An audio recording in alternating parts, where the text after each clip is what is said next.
Yeah,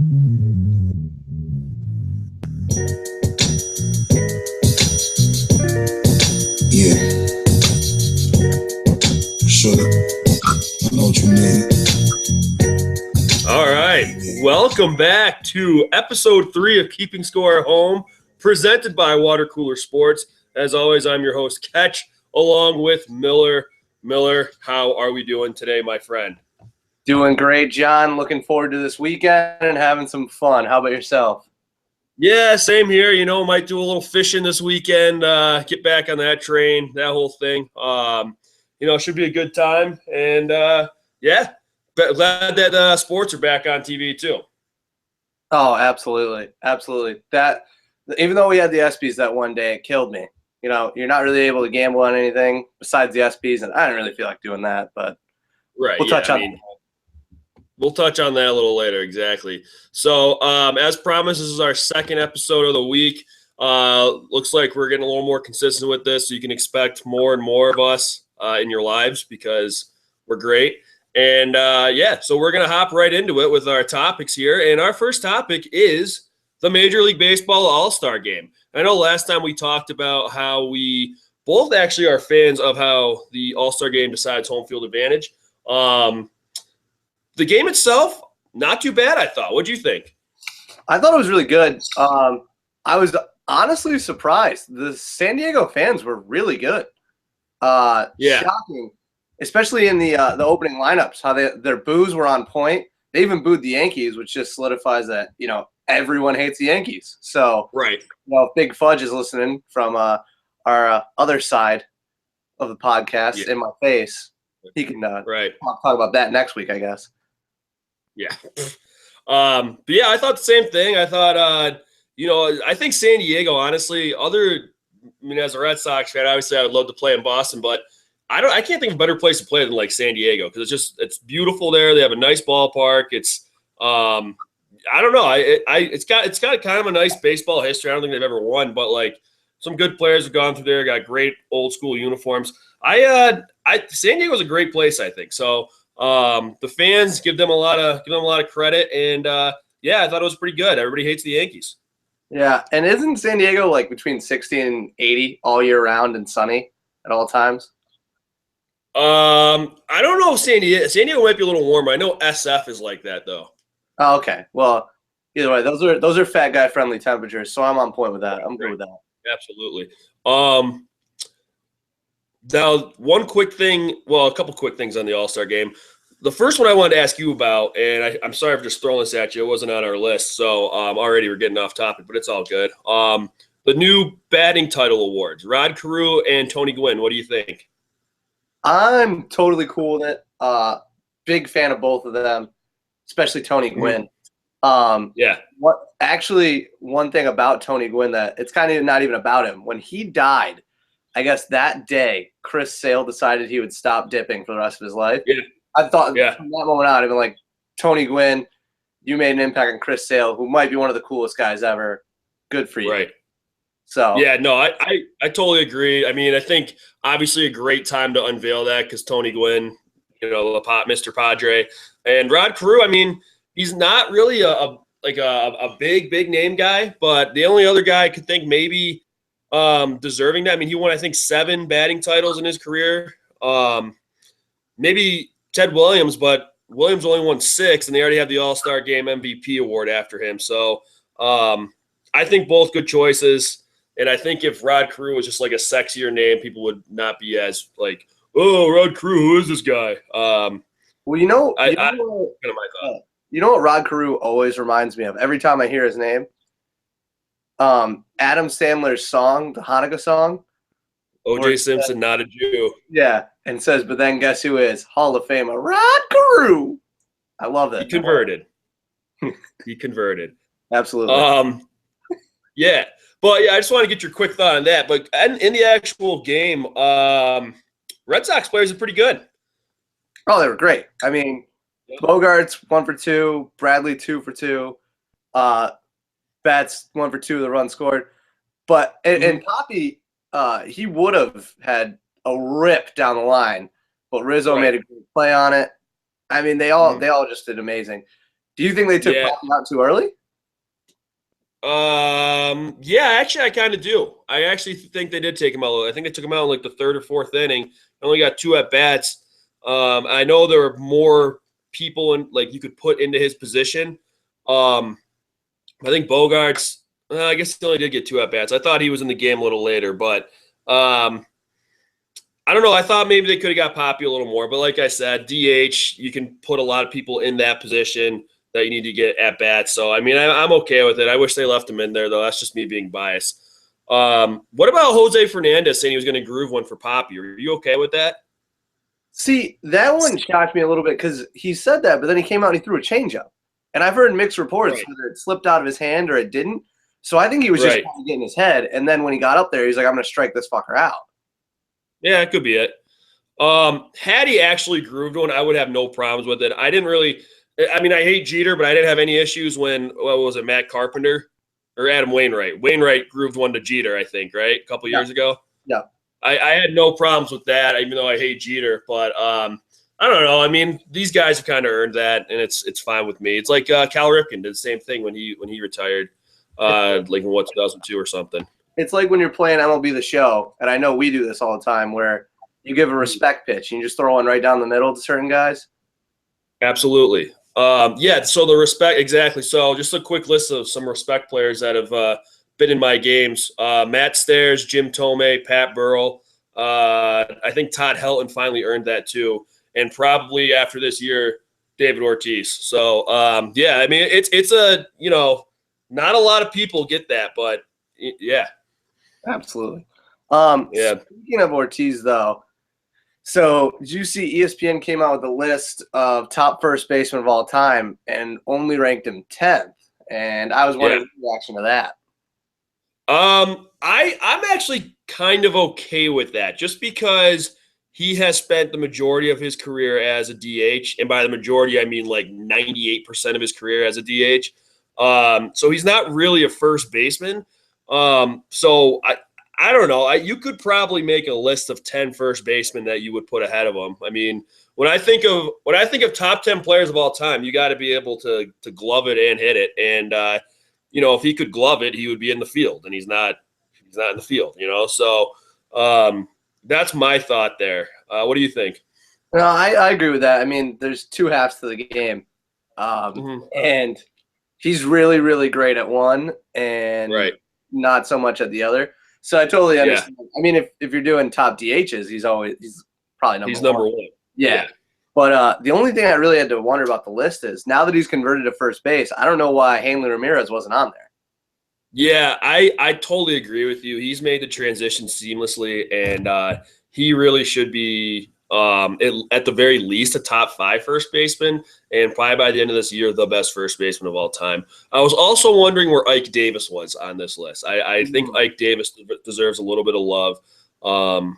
He now fighting his way back into the league, just showing a lot of determination, and that in itself should earn him a spot in the top 10 first basemen of all time. Oh, I agree. But I think that kind of wraps up the All-Star talk. I know one city that had one All-Star, a whopping one All-Star. You had a bit of a feud with a bunch of people from there this week on Twitter, and it was the city of Atlanta. And I was wondering what you thought about that little fight you had, little spat. I know there was some good tweets back and forth, so let's hear about it. Yeah, so the city of Atlanta and I aren't really best friends right now, and I just want to start off by saying that I don't not like Atlanta. I think they just don't get me. That's the first most important thing. I think I tweeted something out about how since Cleveland won the NBA title, Atlanta's the most pathetic sports city in the country or something like that. And, I suppose understandably so, they took offense to that. But let's think about this for a second. All right. The Braves suck, and they have sucked for a while now. I think they were in the top of the division a couple years ago, but they didn't win anything. The Falcons started off 6-0 last year, or maybe that was the year before I'm even thinking of. And then they just shit the bed, and they're done. The Hawks now have Dwight Howard on their team and Dennis Schroeder running point, so that's self-explanatory. And they got their hockey team taken away like 2 years ago. So Atlanta as a whole is not – they have nothing to be proud of. It's hot. It's muggy down there. It's just a shitty, shitty sports town. I'd take a Philadelphia or maybe even a Cleveland right now over Atlanta any day of the week. I'm going all in on my hate of Atlanta. I'm going all fucking in on that. Wow. Philly over Atlanta. You're going to take Philadelphia, Absolutely. the city of Philadelphia, over Atlanta. I would take the city of Philadelphia over Atlanta as far as sports towns go. Over the capital of the South. Last I checked, the capital of the South was Richmond, Virginia. Am I wrong? Okay. Virginia isn't Southern, but all right. Anyway, what I'm going to – do you ever just think that maybe – I'm kind of speechless here, but do you ever think that maybe you're just, a dumb Yankee that doesn't really get it? I know I'm not a dumb Yankee. I know that I do get it. I know that that other than the Eagles, Philadelphia sports hasn't been that bad. I know the Flyers suck this year, and the Sixers are always bad, and the Phillies suck too. But other than that, they haven't been that bad. So they've been awful. I kind of walked right into that one. But no, I mean, I don't know. I think like Philadelphia fans, at least, they're one of the most passionate fan bases in the country, and I give them way more credit than Atlanta fans who just come out of the woodworks being like, "No, we are good. We're Atlanta." Like, no, you're like the Hawks are never going to win an NBA title. That's guaranteed. The Braves, maybe they might win a World Series. I don't know, but not anytime soon. The Falcons, now they got to get past the goddamn Panthers and the freaking the Saints just always get them. I feel like the Saints always get the Falcons. I don't know. I mean, it's just never going to happen. And they're never going to get a hockey team again, and hockey doesn't even matter anyways in the South. So it's just Atlanta sucks. Yeah. That's a valid point. Atlanta has lost their hockey team twice now because the Calgary Flames used to be the Atlanta Flames. But one thing that I don't think you're giving Atlanta credit for is the fact that they have the SEC championship. College football is huge in the South. So that's something that I think builds them up a little. I'm sorry. Is there an Atlanta university that is taking over there? I'm sorry. Is the Georgia Bulldogs from Atlanta? No, they're not. They're from Athens. Yeah, but Georgia runs that state. Like, Georgia Tech is in Atlanta, but no one gives a shit about that. Right, but Georgia Tech hasn't done shit in football or basketball in the last, 10 years. Yeah, which is why no one gives a shit about them. They're all Georgia fans. So when Georgia goes, it's huge. So they're not Georgia Tech fans because their team in their city sucks. So they have to go elsewhere to get a favorite team. Is that what I'm understanding? No, that's not. No, you aren't getting it at all. I'm just saying there's more factors to Atlanta than you're thinking. I have a lot of friends there. What we need to take a trip down. That's what we need to do. Okay. We need to go to some sports games. We need to get you doing the Braves chop. You know what I mean? And you'll figure it out. You'll like it more than Philly. I can guarantee you'll like Atlanta more than Philly. I love Philly. I actually love Philly. I mean, I put that right after Boston as far as places I'd actually like to be. Like, I really love the Philly culture, to be honest with you. Philadelphia. And I know I may be alone in that, but I do like Philadelphia. But, in reality, I really don't hate Atlanta. I'm just kind of embracing the hate because Atlanta now hates me. So, you know what? That's all I got to say about Atlanta. Well, dude, you're going to talk shit. You're going to get it. You know what I mean? You don't talk shit about Atlanta. You're right. Like I said, it's the center of the South. It's the hub. But as you said, the SEC championship is almost always in Atlanta, correct? 100%. It is always in Atlanta. It's always in Atlanta? Okay. Well, SEC Media Days this past week during one of the most boring weeks in sports. Mike, you follow the SEC really, really intently. Why don't you tell me a couple huge stories came out of that? I know with Nick Saban and your boy Paul Feinbaum, and something else with Chad Kelly as well. Why don't we start with Paul Feinbaum and the Nick Saban dispute, which really was pretty interesting, I thought. Yeah, Saban. The thing is with Saban, he's gotten to the point now where he's so good that Feinbaum said it right. He owns the media. Cam Robinson got arrested this year. And the charges weren't filed against him, or they got dropped by the DA. And he got arrested. In his car, he had a handgun, and he had marijuana. Right. No one asked Saban about it the whole time, right? Mhm. Which, okay, whatever. They're scared of him, whatever. But you got to know that Feinbaum, when you go up there and you're going on a show, or on, to the panel that he's on, Right. he's going to ask you the hard-hitting questions. This is the same guy who made his career by hating on Bear Bryant. He was the first one to say, maybe the Bear's too old. He's making bad decisions. Right. So you got to know going into that's going to happen. You got to be able to keep your even keel. And Saban went off on him. But at the same point, he is Nick Saban. He can walk in dick swinging and do whatever the hell he wants at SEC media. True. So I don't know. You saw the tape. What did you think about Saban in that? You know what? I'm always for like the coach defending his player. As long as the guy didn't like kill anybody, I'm definitely all right with that.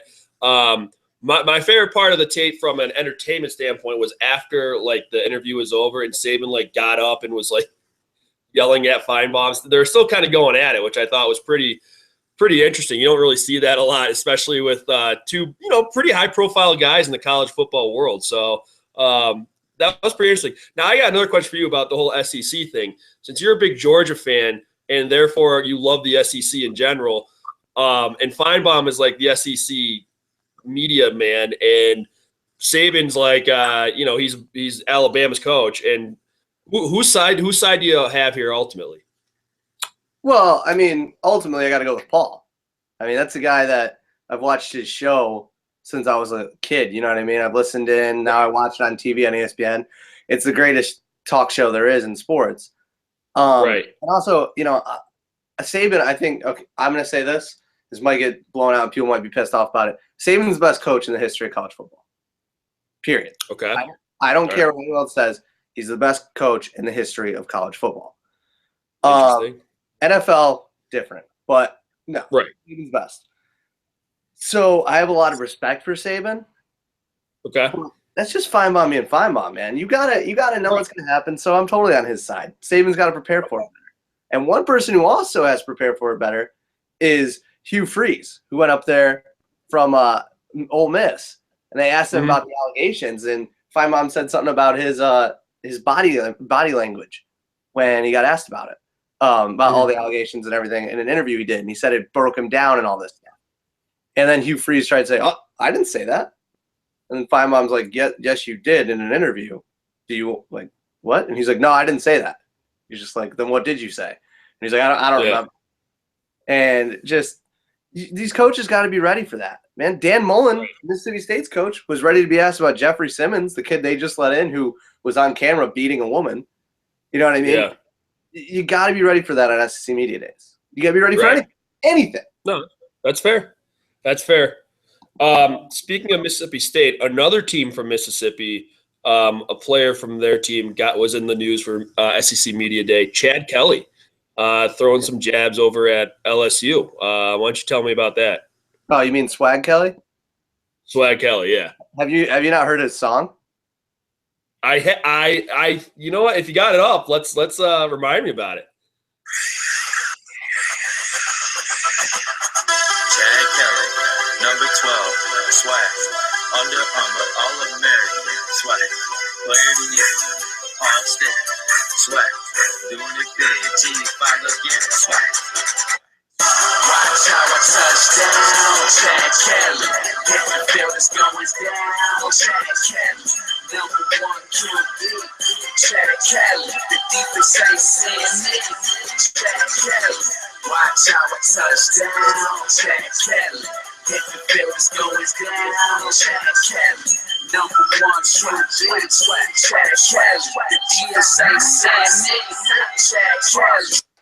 So yeah, that's his tune. He goes on to actually rap in it and everything. He's great. Swag Kelly might be one of my favorite players in the country. I called it earlier this year. You read the blog. He's going to win the Heisman, and it's going to be amazing. Yeah, he's good. You know why? Because he's a winner. He's not the type to take you to 4 championships in a row and lose, like some other family members he has. And so that's a great point. That's a great point. I love it. I love it. And you know what? He's going to come out swinging. He said it at SEC Media Days. He sat there. He goes, I'm the number 1 quarterback in the country. He then goes, they're asking about playing at LSU, and he goes, "I'm ready to play at the real Death Valley." And for those of you listen, keeping score at home, he also used to play at Clemson, who says their stadium's Death Valley, but he got kicked off the team for yelling and screaming and arguing with coaches way too much. So the fact that he twice called it the real Death Valley, because he reiterated when asked again, yeah, it's so typical Chad Kelly. It's just amazing. Amazing. Yeah, I thought the same thing. I mean, you're a huge SEC fan. I actually probably prefer ACC over SEC, but I'm not like an idiot like all SEC fans that are like, my conference is the best conference. Like, I don't know. There's more ACC teams around me. So, I mean, the fact that he did this, I feel like everyone's like, oh, ACC sucks now. And I know, I did like the statement. I thought it was good, but I don't know, man. Like, the point is just that you SEC people are just crazy. I think you're just I mean, I know I wouldn't start cheering for the AL East if the Blue Jays were in the playoffs. That's all I'm saying. No. This is the point that I hate. Right? Everyone thinks that as soon as Georgia's out, that all I do is root for the SEC. Obviously, if you think that, you didn't know me when Auburn was in the national championship. The reason I would pull for Alabama, like when they beat Notre Dame, when they kicked the crap out of Notre Dame, which we might have to talk about later, the reason I liked them and was pulling for them so much was because they're in the SEC, which makes my conference look better, which makes recruiting better and all of that, and they're not a team that is a rival or anything like that. You know how often we played Bama? It's been like 3 times in the past 10 years. Yeah. We never see that. It's not like there's any hatred, and my dad's an Alabama fan. That sucks growing up into that. But anyway, it's just like I wouldn't pull for a Florida. I wouldn't pull for a Tennessee. I wouldn't pull for a South Carolina or an Auburn. But you know what? If Bama's about to go kick the shit out of Notre Dame and make the conference look good, or if Bama's about to go kick the shit out of Michigan State, go make the conference look good. Go make the conference look good and do it. People are stupid if they think that I would literally pull for a rival. It's not like the NFC East where it's like when your Giants are out, it's all rivals left from there. There's 14 teams in the conference. Right. Yeah. All right. Well, for those people that don't know, we've had this conversation a lot. I just wanted to get this out there because maybe possibly within the next episode, in lieu of the Georgia and Notre Dame home and home in a couple years coming up, we may have Tails, one of our other writers at Water Cooler Sports, come on and just have a little bit of a debate with Miller about this because he's a big Notre Dame guy, and obviously Mike's our Georgia, big Georgia Bulldogs fan. So just thought it was interesting, maybe just kind of foreshadowing of what's to come. I don't know. You got anything else on Chad Kelly? Not really. I mean, he's just got it. He's so great. And if it was a toss-up between him and any other quarterback in the country, he'd be the one I got. But right. So I was thinking about, this week was the ESPYs. Mm-hmm. And I was wondering, it's a great award show. It's cool and everything. Right. Well, if there was a toss-up choice between ESPYs and the Oscars, who you got? Oh, man. I'm not a huge award show guy because I get bored with them. But I think I got to go ESPYs on this one, just because for the most part, I know what's happening. I know, like, when they say best team, I know what the teams are. If they say, best play, I know what the plays are. I know who the athletes are. When you get to those Oscars and Grammys and all of that other shit, it's like, movies made in like third world fucking countries that I've never heard of in my life. And they're like best animated song sung by a woman on last Saturday. Like, I mean, that's like how specific these things are. I've never heard of them in my life. So I go ESPYs just because I know what the awards are and I know who is actually in the awards. Okay. Well, I understand that. I thought you were going to go ESPYs because of the speeches that we get. That's true. Because that's one thing I did want to say about that is Craig Sager, that guy crushed it. I mean, he did. Great all-around stuff. And then, when he was talking about the kids playing with the trains at the kids' hospital, I was a big train guy growing up. Not gonna lie, that hit home. So there you go. Real move there. Yeah, there's one part of the ESPYs that's always pretty good is when they do the Jimmy V Award. I feel like every year whoever gets the Jimmy V Award does a really, really good job. So I will say that too. Exactly. But so I get the feeling you're going with the Oscars? Yeah, I mean, it's just the ESPYs, man.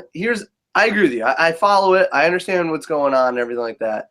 And you're right. There are these movies at the Oscars that you're sitting there going, what the fuck kind of movie was that? I've never seen that or heard of that in my life. But at the same point, the ESPYs are just so irrelevant and predictable. Like LeBron James, right? Obviously, he was going to win every award he was up for, and the Cavs were going to win best team. You knew that was coming. But then you think about it, is LeBron taking that ESPY back and putting it next to his NBA Finals MVP or his NBA MVP? No, he doesn't give a shit about his ESPY. You don't know that, dude. You don't know that. His ESPY is probably as valuable as him to his kid as his kid's fucking AAU tournament trophies. LeBron might be doing that because that's something that builds up his ego more. If like a normal person got an ESPY, then yeah, they're probably throwing it off to the side. Yeah, I get that point. Okay, I understand that he's an egotistical maniac, but dude, there's no way. Like, he probably gave the ESPY for best team, they hand it to him, which is just hysterical. Right. But he probably gave his trophy, that one, to like Richard Jefferson or something. Give the guy maybe. No, I disagree, actually. I think he keeps all the ESPYs, and he's like, no, you guys can like sign him out and have him for like a couple days. Like, you can't keep him for very long. You can sign him out, though. Well, yeah, okay, I get that. But then another point that I did want to make, too. The Oscars have a way better red carpet ceremony than the ESPYs. Because that's true. So much hotter. All the time. That's true. Except did you see Michelle Beadle this year? Oh, okay, get out of here. Except did you see her though? Oh, I did. Did you see her? I did. You let them breathe, man. Let the puppies breathe. I mean, I would. But except this year, when that smoke Lindsey Vonn went up there showing her stuff and talking to JJ Watt the way she did, that got a little hot. Yeah. So at this point, we're going to introduce a new segment on the show called Relationship Advice. And our advice is going to go out to the newest couple of America, Lindsey Vonn and JJ Watt. And maybe we'll throw Tiger Woods in there too. It's quite the love triangle. Oh, it is. And I honestly, I genuinely, I wrote about this in a blog. I know you saw it. I feel bad for Tiger, man. He's had enough going wrong in his life. This one's going to be hard to bounce back from. She literally cuckolded him in front of all of America. But hey, for the first time, white guys win in the cuckolding thing. That's all I'm going to say. That's a great point. Yeah, usually in most films that I've seen, the black guy is usually the one cuckolding the white guy. So just using my my personal experience. Well, not my personal experience, but just from films that I've seen. That's kind of how it always goes. Oh, you're not a big cuckold guy? Yeah. But here's the other part of that relationship here. JJ and Lindsay. Did you see the thing when they're like, hey, Lindsay, how did you get JJ's dick to feel better? And she's like, oh, I just rubbed it or something. And he's like, he was like, oh man, like, I can't believe she said that on television. This is crazy. Like, oh my God. Like, he really felt like that. If he was a man, he would just be like, yeah, she fucking kissed my penis and then like rubbed it a few times. Like, that's what he should have said, but he didn't. And now you think like, I don't know, maybe JJ actually doesn't like it when Lindsey Vonn like rubs his penis. I don't know. Like, it just wasn't a good look for the relationship, I thought. All right, you need to relax about the greatest defensive player in the history of the NFL. That's an outrageous statement, but okay, continue. Is literally, he's playing the good guy here. He doesn't want to, be the bad guy who's literally throwing it in Tiger's face. But at the same point, he knew Lindsay was going to say things like that. He's stuffing Tiger in a locker over and over and over again. And he's just going to continue to let things like that go. He's going to continue to let Lindsay slip things to the media or do this or that. And, subtly he's saying, I got you, Tiger. I win. See, I'm going to spin it a little bit because on the Tiger Woods side of this, I think that JJ only lets it go as far as like an over-the-pants rub of his penis, whereas Tiger Woods probably had Lindsey Vonn like put his balls in a vice and like tie up like some weird leather thing around his shaft or something. You know what I mean? Like he got into some weird stuff, I bet. And JJ's like, oh my God, she like she did that thing that strippers do when they blow on your penis over the pants. Like I feel like that's what JJ loves. No, see, I agree with you. Tiger's into some kinky shit. You know he is. The thing is with JJ though, you got to think about it this way. He probably sees it as another workout in the day. So he's trying to do all the work in it. So she's just probably taking it, and he's doing his best. So that's why I think JJ does have sex with her all the time, because he's like, oh man, I get to have some protein after this. It's gonna be fucking great. Everyone get jacked up. Yeah, let's do this. It's JJ. I don't know. I think that Lindsey Vonn can do better. There, I said it. I think she can do better. I think there are plenty other men out there that aren't afraid to have her touch their penis, and she can just do better than JJ Watt. All right. Bodie Miller, for example, he's a skier. Yeah, I feel like she doesn't want to do that skier thing, because they probably just all banged in Sochi and stuff anyway. Was she at Sochi? That's a good point. They probably do. Yeah. Lindsey Vonn is really hot, though. I just want to say that. She was in a Sports Illustrated swimsuit issue a few years ago. Just saying. She was. If she was in the body issue, that would have been great, too. Speaking of the relationship, though, would you gamble on it and say that it's going to last or no? I don't think it'll last, but I will tell you a couple picks that I do have this week in our gambling segment.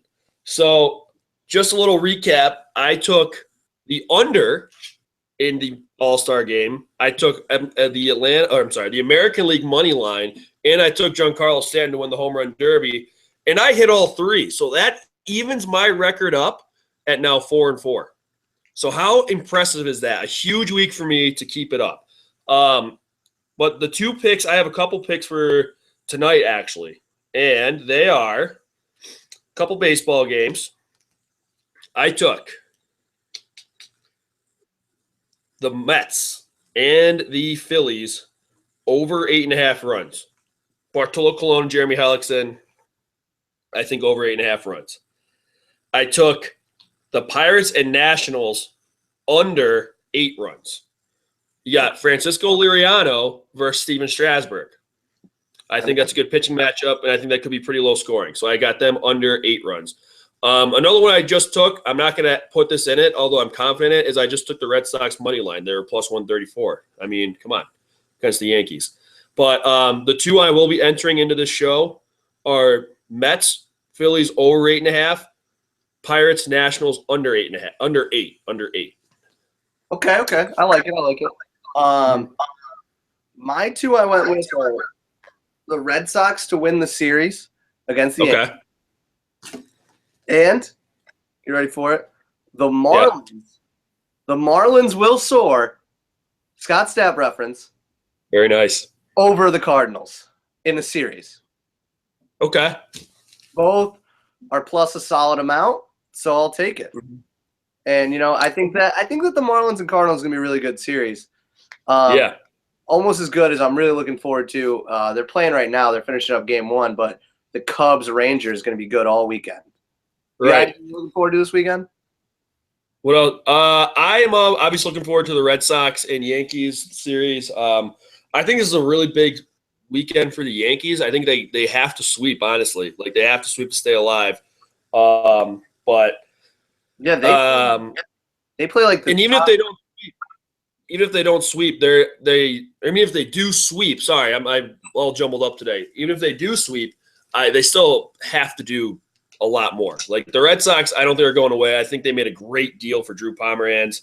But I think I don't know. The Yankees, this is a big weekend for them. Hopefully the Red Sox bury them, though.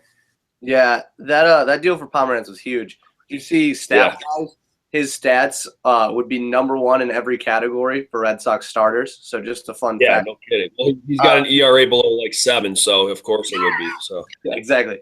But yeah, no, the Yankees play like their next 10 games are against like top teams. So yeah, that sucks. I mean, yeah, other than that, not much looking forward to. You right. bit of an after show real quick if you want. I did want to shout out to our guys over at In My Face, you know, because they were talking a lot of trash this week. They were. Yeah. Especially you, yeah. Yeah, it's kind of like I'd classify it as like a left Twix, right Twix kind of feud, if you catch my drift. Yeah, oh yeah. Yeah, like one of those where like we're all still pals and, you know, we all work together, but they just don't get it. I mean, like you, they're delusional Knicks fans. That's fine. Well, we're not delusional. I mean. Oh, yeah, true. What I don't get, though, is I said 40 and 42. Joe said 47-35. Would you be good with 44 and 38 if we compromise the men? No, well, they're gonna go 50 and 32. That's what McVay said. Oh, fudge. 50 and 32. They're gonna be their record this year. Okay. But what did infuriate me was the Georgia stuff because of how wrong so much of what they said was. Where I mean, they said that they played 3 games over the span of 3 years. Yeah. And they play 2 games. They play one in 2017 and one in 2019. Right. And I never said Georgia would sweep, but now we'll go with that because they brought it up.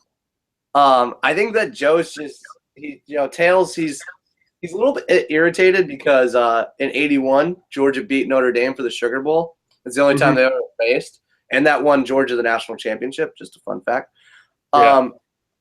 But then what got me was Fudge sitting there saying, "We don't even know who will be on the team then," which is completely false because it's 1 year away, and so a lot of the Georgia players will still be there because they're a younger team. I mean, they have some older studs and everything like that, but they also have 2 top 10 recruiting classes in the past 2 years, with the number 2 overall recruiting class this year, when Notre Dame has not been in the top 10 in the past 2 years.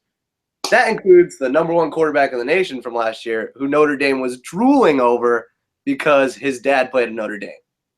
Right. But, when we say that, he also said they said Malik Zaire was going to tear Georgia up.